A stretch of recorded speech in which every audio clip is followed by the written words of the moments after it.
మీకు బేకింగ్ అంటే ఇంట్రెస్ట్ ఉందా? అయితే కరెక్ట్ గైడెన్స్ కోసం చాకోస్ ఎక్స్‌ప్రెస్ అకాడమీని విజిట్ చేయండి.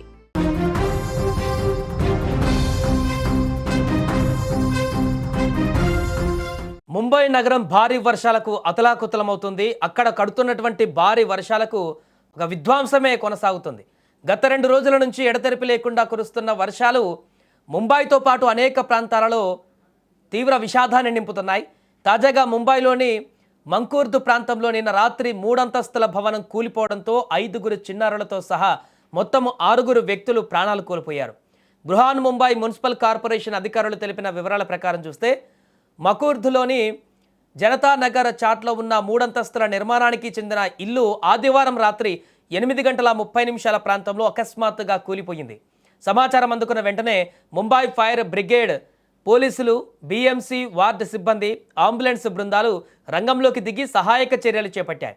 శిథిలాల నుంచి గాయపడిన వారిని రక్షించి రాజావాడి, శతాబ్ది ఆసుపత్రులకు తరలించారు. శతాబ్ది ఆసుపత్రికి తరలించిన వారిలో ఓ మహిళతో సహా 5 చిన్నారులు అప్పటికే మరణించినట్లుగా వైద్యులు ప్రకటించారు. మరోవైపు ఆదివారం ముంబైని ముంచెత్తినటువంటి భారీ వర్షాల కారణంగా నగరంలో వేరువేరు చోట్ల చెట్లు కూలి 2 వ్యక్తులు మరణించారు. దీంతో జూన్ 30 నుండి ఇప్పటి వరకు ముంబైలో చెట్లు కూలిన ఘటనల్లో మరణించిన వారి సంఖ్య 3కు చేరింది. ఇలా అక్కడ కొనసాగుతున్నటువంటి వర్ష బీభత్సానికి మృతుల సంఖ్య పెరుగుతుంది. మరోవైపు భారీ వర్షాల కారణంగా ముంబైలో విద్యాసంస్థలకు సెలవులు ప్రకటించారు. కాలేజీలు, స్కూళ్లకు కూడా సెలవులు ప్రకటించారు. వాతావరణం అనుకూలించకపోవడంతో ఛత్రపతి శివాజీ మహారాజ్ ఎయిర్పోర్ట్లో రన్వే కార్యకలాపాలను కూడా గంటపాటు పూర్తిగా నిలిపివేశారు. పలు జిల్లాలలో రెడ్ అలర్ట్ ప్రకటించారు అధికారులు. సో దీంతో ప్రస్తుతం అక్కడ ఏ క్షణాన ఏం జరుగుతుందో అనేటువంటి ఆందోళన కూడా మొదలైంది. పూణే, ముంబై వెళ్ళేటువంటి ఎక్స్ప్రెస్ హైవే వద్ద కూడా తాజాగా అక్కడ కూలిపోయినటువంటి ఘటన, ఒక టన్నెల్ వద్ద కూలిపోయినటువంటి ఘటనతో భారీగా ట్రాఫిక్ జామ్ నిలిచింది. 4-5 గంటల పాటు అక్కడ వాహనాలు నిలిచిపోయేటువంటి పరిస్థితి ఏర్పడింది. దీంతో పూణే, ముంబై వెళ్ళేటువంటి ఎక్స్ప్రెస్ హైవే వద్ద కూడా అవాంతరాలు ఏర్పడ్డాయి. వెంటనే అక్కడికి వెళ్ళి అధికారులు మరమ్మతులు చేస్తూ ఆ కూలినటువంటి శిథిలాలను తీస్తున్నటువంటి పరిస్థితి. మిగతా ఘాట్ రోడ్లలో కూడా అదే రకమైనటువంటి పరిస్థితి. ముంబై కాకుండా నాసిక్ పరిసర ప్రాంతాలలో వర్షాలు దంచి కొడుతున్నాయి. ఆకాశానికి ఏమైనా చిల్లు పడిందా అన్నటువంటి విధంగా అక్కడ కురుస్తున్నటువంటి హెవీ వర్షాలకు రెడ్ అలర్ట్ ప్రకటించారు. పూరే మొత్తాన్ని, పరిసర ప్రాంతాల్లో ఉన్న ఘాట్ రోడ్లు అన్నిటిని కూడా.